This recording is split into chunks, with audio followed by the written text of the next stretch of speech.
শীর্ষ সন্ত্রাসী ভয়ঙ্কর এক গডফাদার নারায়ণগঞ্জ ৪ আসনের সাবেক সংসদ সদস্য শামীম ওসমানকে আটক করেছে সেনাবাহিনী। নারায়ণগঞ্জে গ্রেফতার হয়েছেন শামীম ওসমান এবং সর্বশেষ জানাবো, জাতীয় নির্বাচনকে প্রভাবিত করতে ভিন্ন নামে ভিন্ন চেহারায় বাংলাদেশে প্রবেশ করেছে ভারতের গোয়েন্দা সংস্থা রয়ের একদল অপারেটিভ।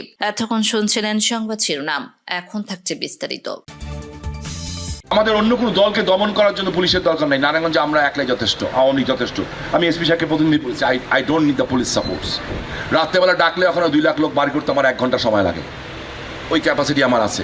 আমি 79 সনে জিয়াউর রহমান আটকা রাখা লোক আমরা। শেখ হাসিনাকে একজন পরিবার নড়ানোর ক্ষমতা ওদের বাবারও নাই।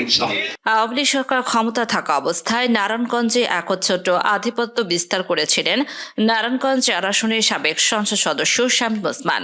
সর্বমহলেই তার একচ্ছত্র নিয়ন্ত্রণ থাকত। যে কেউ তার বতের বাইরে গেলেই তাকে নানাভাবে হুমকি ধামকির শিকার হতে হতো। নিজ দলীয় নেতা কর্মী থেকে শুরু করে প্রশাসনের কর্মকর্তারাও তার হয়রানি থেকে মুক্তি পেতেন না। 1981 সালে সরকারি তোলারাম কলেজের ভিপি নির্বাচিত হওয়া থেকেই ছাত্র রাজনীতিতে নাম লেখেন শামীম ওসমান। এরপর 1996 সালে প্রথমবারের মতো জাতীয় সংসদ নির্বাচনে অংশগ্রহণ করেন তিনি। আর নির্বাচিত হওয়ার পর থেকেই নারায়ণগঞ্জের স্থানীয় প্রশাসন থেকে শুরু করে পুরো নারায়ণগঞ্জ ছিল তার নিয়ন্ত্রণে। শেখ হাসিনার প্রশ্রয়ে নারায়ণগঞ্জে এ সময় তার অনুগত হয়ে ওঠেন এ জেলার হত্যাকর্তা। ওই সময় শামীম ওসমান তার অনুসারীদের বিরুদ্ধে নারায়ণগঞ্জে কথা বলার মতো সাহস খুব কম মানুষই দেখাতে পেরেছেন। তবে এই তথাকথিত সাহসী শামীম ওসমান 2001 সালে নির্বাচনী আওয়ামী লীগের ভরাডুবির পর বোরকা পরিধান করে বর্ডার পার হয়ে ভারতে চলে যান। সেখান থেকে পরবর্তীতে তিনি চলে যান কানাডায়। এরপর দীর্ঘ সময় তার কোনো হদিস পাওয়া যায়নি। 2006 সালে তিনি দেশে ফিরে আসে নারায়ণগঞ্জের রাজনৈতিক অঙ্গনে পুনরায় আবির্ভূত হলেও 2007 সালে 111-এর পদ পরিবর্তনের আগের দিন তিনি দেশ ত্যাগ করেন। তিনি দেশে ফিরে আসেন 2009 সালের এপ্রিল মাসে আওয়ামী লীগ ক্ষমতা গ্রহণের পর। আপনারা খেলবেন আমাদের সাথে, খেলতে চান, কবে খেলবেন বলেন, আমরাও খেলতে চাই। 2011 সালে নারায়ণগঞ্জের মেয়র নির্বাচিত তিনি প্রতিদ্বন্দ্বিতা করেন, কিন্তু ততদিনে মাঠে নতুন খেলোয়াড় হিসেবে আবির্ভূত হন সেলিনা হায়াৎ আইভী। আইভীর কাছে শামীম ওসমানকে বিশাল ব্যবধানে পরাজিত হতে হয়।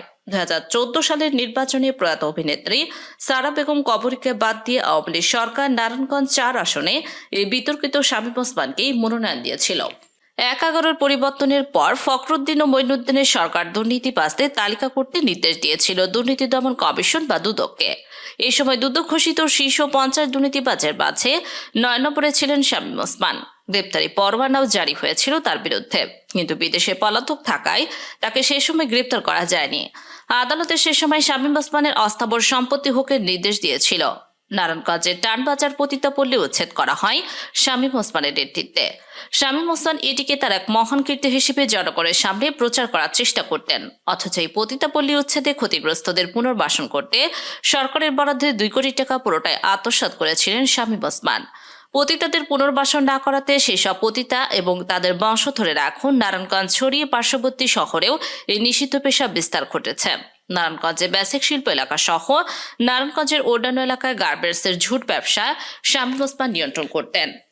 নারায়ণগঞ্জের শীতলক্ষা ও বুড়িগঙ্গা নদীর বিভিন্ন ঘাট থেকে জাহাজের তেল চুরির সিন্ডিকেট তার অনুগত বাহিনী নিয়ন্ত্রণ করত। এছাড়া ফুটপাত দখল করে হকারদের কাছ থেকে চাঁদা আদায়, বাস এবং পরিবহন থেকে চাঁদা আদায় ইত্যাদি নানা সিন্ডিকেট শামীম ওসমানের প্রত্যেক নির্দেশে নিয়ন্ত্রিত হতো। শামীম ওসমানের কোম্পানি আইজিউব্লিউ লাইসেন্স বাতিল, এই সংবাদটির দিকে এবার আপনাদের দৃষ্টি দেখাতে চায়। 2014 সালে অবৈধ ভিওআইপি ব্যবসায় শামীম ওসমানের জড়িত থাকার প্রমাণ পাওয়া গিয়েছিল। এ সময় মন্ত্রিসভার একটি বৈঠকে শামীম ওসমানের বিরুদ্ধে অবৈধ ভিআইপি ব্যবসায় জড়িত থাকার অভিযোগ তোলেন তৎকালীন টেলিযোগাযোগ ও প্রযুক্তিমন্ত্রী আব্দুল লতিফ সিদ্দিকী। জানা যায়, শামীম ওসমানের স্ত্রী লিপি ওসমান ও ছেলে অয়ন ওসমানের নামে থাকা 2টি কোম্পানির ইন্টারন্যাশনাল গেটওয়ে বা আইজিউব্লিউ লাইসেন্স বাতিল করে দেয় বিটিআরসি।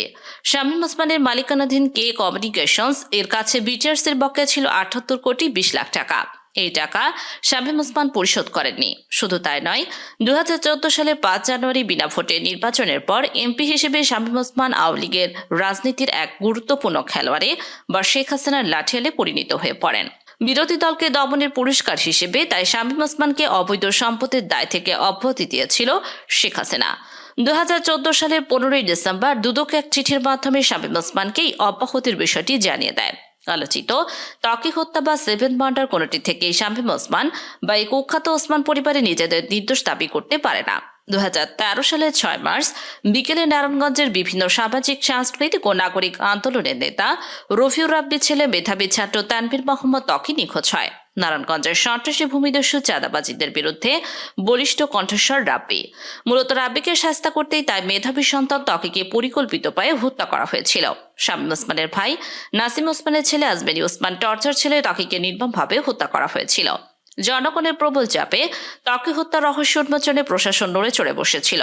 অবশেষে ত্বকী হত্যার অভিযোগে গ্রেপ্তার হন আজমেরী ওসমানের ক্যাডার সুলতান শওকত ভ্রমর। গ্রেপ্তারের পর জবানবন্দিতে ভ্রমর বলেন, আজমেরী ওসমানের টর্চার ছেলে 2013 সালের 6 মার্চ রাতে ত্বকীকে নির্মমভাবে হত্যা করা হয়। আজমেরীর নেতৃত্বে হত্যাকাণ্ডে আরও বেশ কিছু ওসমান পরিবারের ভাড়াটে ক্যাডার অংশ নেয়। ত্বকী হত্যা নিয়ে সংবাদ প্রকাশ করায় গত বছর একটি পত্রিকা অফিসে হামলা চালিয়েছিলেন আজমেরী ওসমানের অনুসারীরা। ওসমান পরিবারের সদস্যদের মধ্যে খুন খারাপিতে সবচেয়ে আলোচিত হন নাসিম ওসমানের বড় ছেলে আজমেরী ওসমান। অন্তত 16টি হত্যার সাথে জড়িত থাকার অভিযোগ নিয়ে শহর দাপিয়ে বেড়াতেন তিনি। এমনকি হত্যা মামলায় তার নাম দিতে চাইলে সে মামলাও নিতে হতো না। তার খুনে শুরু হয় 1998 সালে নগরের চাষারা বালুর মাঠ এলাকায়। বাড়ি কেয়ারটেকার নুরুন নবীর মাধ্যমে অভিযোগ তার গতিবিধি সম্পর্কে বাবা নাসিম ওসমানকে তথ্য দেয় আজমেরী তাকে খুন করেন। পরে এই পুরো পরিবারকে আর নারায়ণগঞ্জে খুঁজে পাওয়া যায়নি। 2000 সালের 19 নভেম্বর নগরীর ইজদাইর ওসমান স্টেডিয়ামের সামনে আজমেরী ওসমান কপালে পিস্তল ঠেকিয়ে খুন করেন তারই একসময়ের বন্ধু আলমগীরকে। 2009 সালে শহরের আবলাপাড়ায় অজ্ঞাত একজনকে মেরে 14 টুকরো করার অভিযোগে আজমেরীর বিরুদ্ধে। 2010 সালের 18 এপ্রিল গাজীপুরের নুরুল আমিন মাকসুদ। 2011 সালে অবৈধ অস্ত্র মাদক পরিবহনে রাজি না হয় আজমেরী বাহিনী খুন করে অটোচালক জামালকে। ওই বছর মে মাসের শুরুতে আশিক ইসলাম, মে মাসের শেষের দিকে অজ্ঞাত পরিচয় দুই যুবককে। 2013 সালের 29 জানুয়ারি টানবাজারের রংসুতা ব্যবসায়ী গোবিন্দ সাহা ভুলো। 2012 সালের 15 জুলাই মিঠুকে শহরের হীরা কমিউনিটি সেন্টারের সামনে প্রকাশ্যে খুন করা হয়। পরদিনই সাংস্কৃতিক কর্মী দিদারুল আলম চাঞ্চলকে খুন করা হয়। খুনের সাক্ষী না রাখার জন্য মিঠু হত্যার 3 দিন পর হত্যার জড়িত হামিমকে কক্সবাজারে নিয়ে মদের সঙ্গে বিষ পান করে হত্যা করা হয় বলেও প্রচার রয়েছে। 2013 সালের শুরুতে নগরের বাস্তাইর এলাকায় একটি গায়ে হলুদের অনুষ্ঠানে যান আজমেরী ওসমান। সেখানে গান গাইছিলেন উম্মে হানি নামে এক মেয়ে। আজমেরী অনুষ্ঠানের সব অতিথিকে দাবিয়ে দিয়ে মেয়েটিকে ধর্ষণ অপহরণ করেন বলে অভিযোগ রয়েছে। পরে এই মেয়ে আর তার পরিবারকে নারায়ণগঞ্জ শহরে দেখা যায়নি। শামীম ওসমান বা ওসমান পরিবারের বিরুদ্ধে সংবাদ প্রকাশ করাতে নিরাপত্তার ঝুঁকিতে থাকেন সাংবাদিকেরা।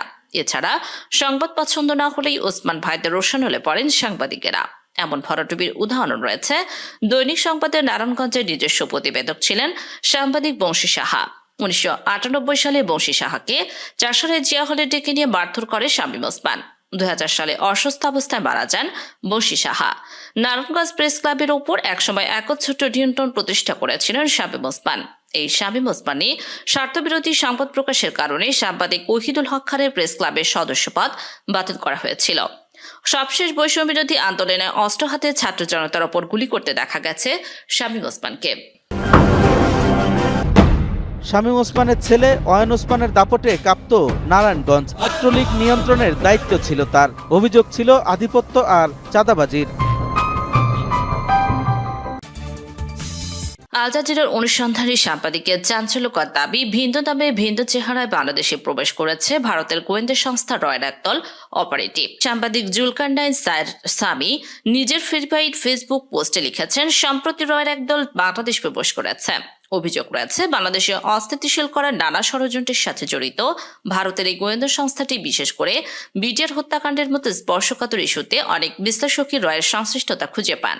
নির্বাচনের আগে বাংলাদেশের রয়ের একদল অপারেটিভ প্রবেশ কোনো ষড়যন্ত্রের ইঙ্গিত দিচ্ছে। গণঅভ্যুত্থানে ক্ষমতাচ্যুত শেখ হাসিনা ভারতে পালিয়ে যাওয়ার পর থেকেই বাংলাদেশ ভারত সম্পর্ক তলানিতে। শেখ হাসিনাকে ভারতে আশ্রয় দেওয়া সীমান্ত ইস্যু সহ নানা ঘটনার বিপরীত মেরুতে ভারত বাংলাদেশ। গেল সপ্তাহ ভারতের সেনা প্রধান অভিযোগ করেছেন বাংলাদেশে চিকেন নেক ঘুরে দেশে পাকিস্তান গোয়েন্দা সংস্থা আইএসআই। এর ঠিক পরপরই আল জাজিরার অনুসন্ধানী সাংবাদিক রয়ের বাংলাদেশ অনুপ্রবেশের তথ্য তৈরি করবে কি নতুন অস্থিরতা? শুধু এবার না, এর আগে 24 জানুয়ারি 2025 সাংবাদিক জুলকারনাইন এক পোস্টে দাবি করেছিলেন ভারতীয় হাই কমিশনের ব্যবস্থাপনায় 2024 সালের 6 নভেম্বর রয়ের দুই শীর্ষ কর্মকর্তা অশোক কুমার সিনহা ও কঞ্চক তাসিকি খাম্পা ঢাকা এসেছিলেন। তাদের সফরের উদ্দেশ্য ছিল বাংলাদেশের গোয়েন্দা সংস্থা এনএসআই ও ডিজিএফআই এর সঙ্গে পূর্বের সম্পর্ক পুনর্স্থাপন করা সাইরের দাবি অনুযায়ী এই সফরে রয়ের কর্মকর্তারা আশানুরূপ সাড়া না পেয়ে হতাশ হন এবং বাংলাদেশে তাদের গোপন নেটওয়ার্ক নিষ্ক্রিয় করার পরামর্শ পান। হাসিনা সরকারের আমলে বাংলাদেশ রয়ের নানা অপারেশন নিয়ে রয়েছে নানা অভিযোগ। শেখ হাসিনার পতনের পর ভারতীয় গোয়েন্দা সংস্থা ইসকন সহ নানা ইস্যুতে বাংলাদেশকে অস্থিতিশীল করতে চেয়েছে এমন অভিযোগ করেছে ছাত্র সমন্বয়করা।